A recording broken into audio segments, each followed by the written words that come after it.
Assalamualaikum warahmatullahi wabarakatuh.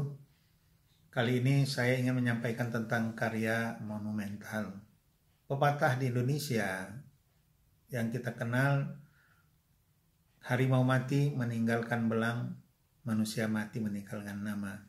Banyak sekali orang-orang di dunia ini meninggal, hilang namanya begitu saja ditelan zaman karena tidak menghasilkan karya apa-apa.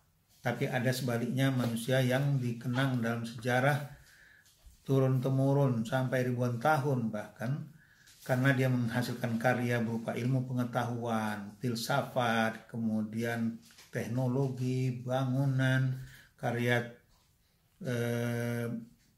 kerajinan tangan dan sebagainya, di mana mereka waktu hidup sangat bermanfaat dan sudah meninggal pun mereka sangat bermanfaat karena karya-karyanya itu bisa menghasilkan uang, bisa menghasilkan ilmu, dan bisa merubah nasib manusia. Nah, seperti ini Imam Al-Ghazali, karyanya Ihya Ulumuddin, udah ratusan tahun ini, tapi tetap seolah-olah dia masih hidup menjadi guru kita karena kita belajar terus dari ilmu yang disampaikannya di situ. Banyaklah dosen yang lahir, guru-guru yang mereka bisa menghidupi dirinya dari situ. Kemudian cetakan yang mencetak berkali-kali, diseminarkan, semuanya bisa menghasilkan ilmu dan uang, mencerahkan dan sebagainya.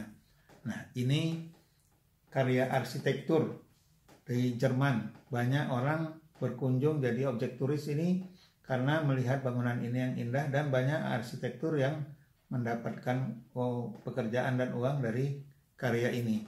Ini juga di mana?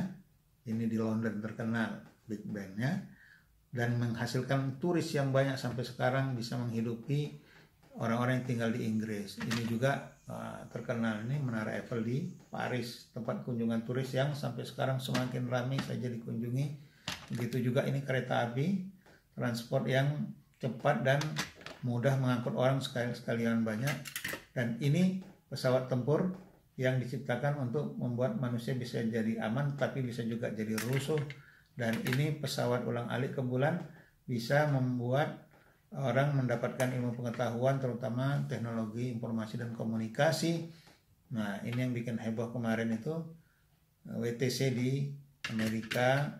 Ini juga buat anak muda suka jalan-jalan, harganya mahal dan menghasilkan uang dan hiburan.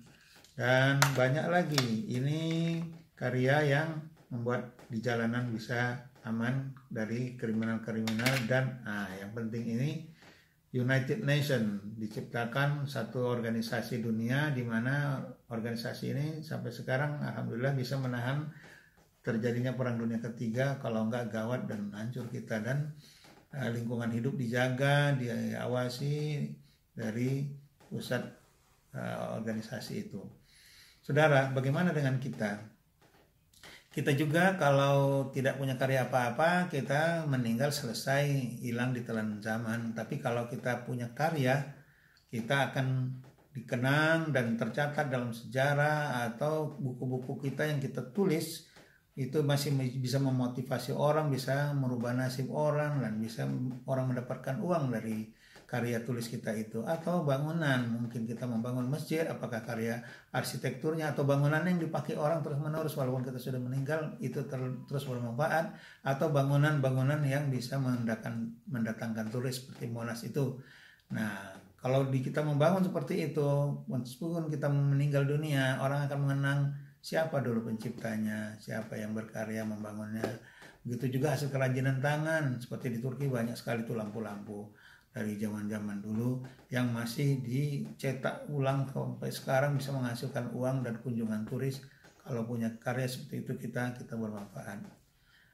Hadis Nabi Muhammad SAW dari Jabir bin Abdullah, riwayat Tabrani, qala Rasulullah SAW, khairun nas anfa'uhum linnas. Sebaik-baik manusia, kata Rasulullah, orang yang bermanfaat bagi orang banyak. Marilah kita jadikan diri kita ini bermanfaat, bukan hanya diri kita, tapi juga bagi keluarga dan orang banyak. Meskipun kita sudah meninggal, itu masih bermanfaat, bisa memberi kehidupan buat orang lain. Wahai pemuda, jangan lupa, jangan kita tinggalkan dunia ini tanpa karya monumental. Nasrun minallah wa fathun qarib wa basyiril mu'minin. Assalamualaikum warahmatullahi wabarakatuh.